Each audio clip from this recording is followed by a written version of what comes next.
Notice भेजा कि भाई हमारे चेक आपके पास पड़े हैं, कृपया उसका दुरुपयोग न करें।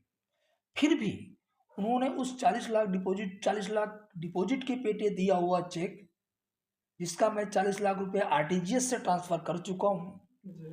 उस चेक को उन्होंने उसका गलत दुरुपयोग किया।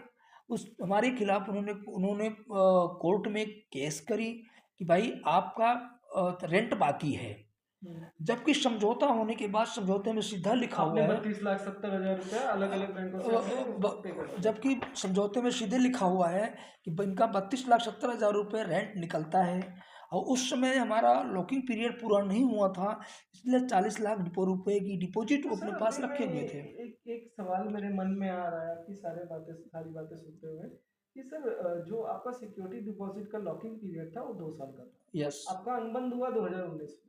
तो सर अभी तो लगभग 6 साल हो गए, तो क्या लॉकिंग पीरियड से अनुबंध के हिसाब से भी लॉकिंग पीरियड 2 साल के बाद आपको मिल जाना चाहिए था वो 40 लाख रुपए, तो इन्होंने वो 40 लाख रुपए आपको वापस नहीं किए। सर वो 40 लाख रुपए मुझे वापस नहीं किए। और ऊपर से आपने बिना कंपनी चालू रहते हुए ऑनरशिप के बिना किसी प्रोडक्शन किए आपने 32,70,000 रुपए आपने उनको रेंट भी भरा। 32,70,000 रुपये मैंने रेंट भरा, जो उसका भी मैं आपको अकाउंट नंबर बता देता हूँ। बैंक ऑफ महाराष्ट्र 602172333206, जो कि निगम इंडस्ट्रीज का अकाउंट नंबर है। अच्छा, सल्टान के लिए आप ये चाहते हैं कि आपका जो उन्होंने कोयले वगैरह का जो सामान है वो रुका हुआ है 40-50 लाख रुपए का, प्लस आपका जो सिक्योरिटी डिपॉजिट का पैसा रुका हुआ है वो आपको चाहिए।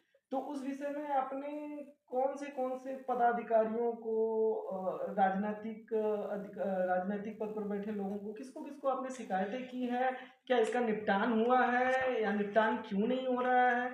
क्या बातें हैं इसमें, क्या कार्रवाइयाँ की गई हैं? ये सारी चीज़ें आप ज़रा बताएँगे जनता को? ज़रूर बताऊंगा सर।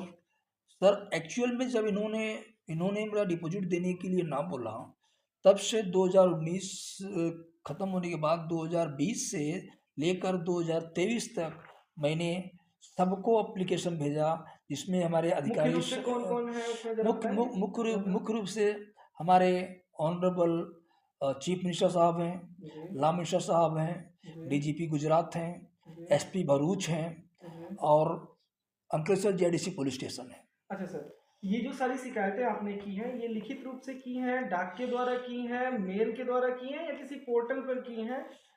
इन सब के साक्ष्य आपके पास क्या मौजूद हैं? सर सारे सब साक्षात मेरे पास मौजूद हैं। ये मैं आपको दिखाना चाहता हूँ। ये सारी शिकायतें हमारी बाई पोस्ट गई हुई हैं।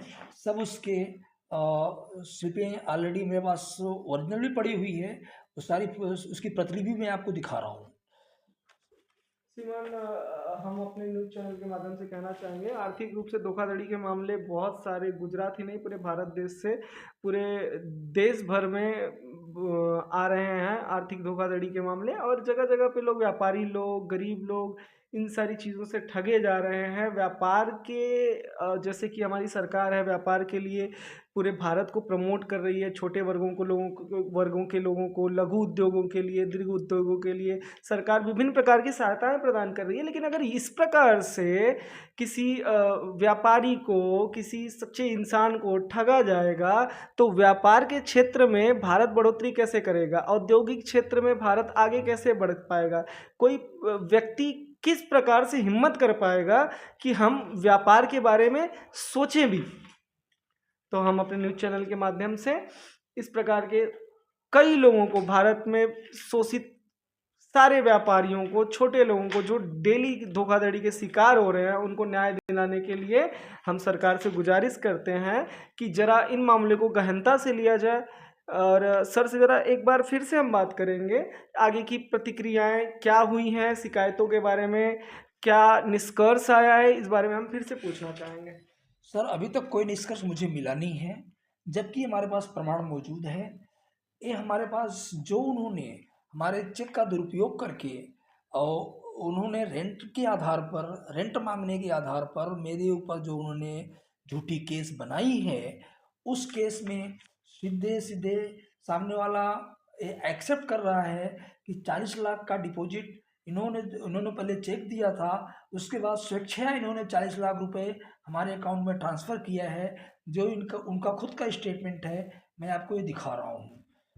अच्छा, तो सर ये मामला क्या न्यायालय में लंबित है? ये मामला न्यायालय में रेंट के रूप में लंबित है, तो वो हमसे रेंट मांग रहे हैं, और जो कि केस चल रही है ऑलरेडी, और मैंने रेंट 32,70,000 रुपये दे भी मैं चुका हूँ।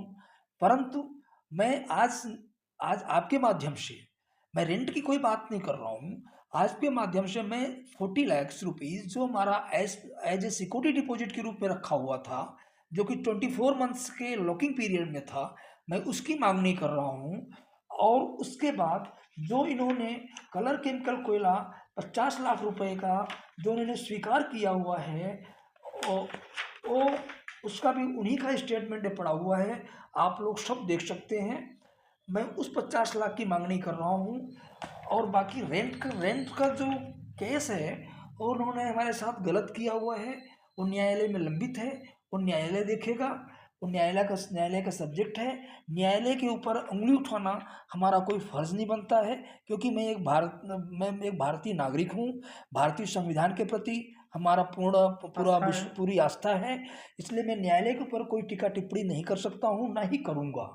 परंतु उनके जो रिप्लाई हैं, उनके जो जवाब हैं, उसके ऊपर ही जो उन्होंने स्वीकार किया है, मैं उसी चीज़ की मांगनी कर रहा हूँ। मैं कोई ऐसी चीज़ नहीं मांग रहा हूँ जो उन्होंने स्वीकार नहीं किया हो। चलिए श्रीमान, ऐसे मामले भारत भर देश से आ रहे हैं हमारे यहाँ पर। आप भी उसी कड़ी में एक अलग मामला आपका भी है, जहाँ पर आपका शोषण हुआ है, आर्थिक रूप से आपके साथ में धोखाधड़ी हुई है।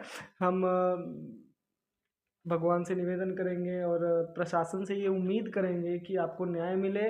अपने चैनल के माध्यम से हम आपके विरुद्ध, आपके साथ में जो भी धोखाधड़ी हुई है, उसको हम जनता के सामने रख पा रहे हैं। आपका यहाँ उपस्थित होने के लिए बहुत बहुत धन्यवाद।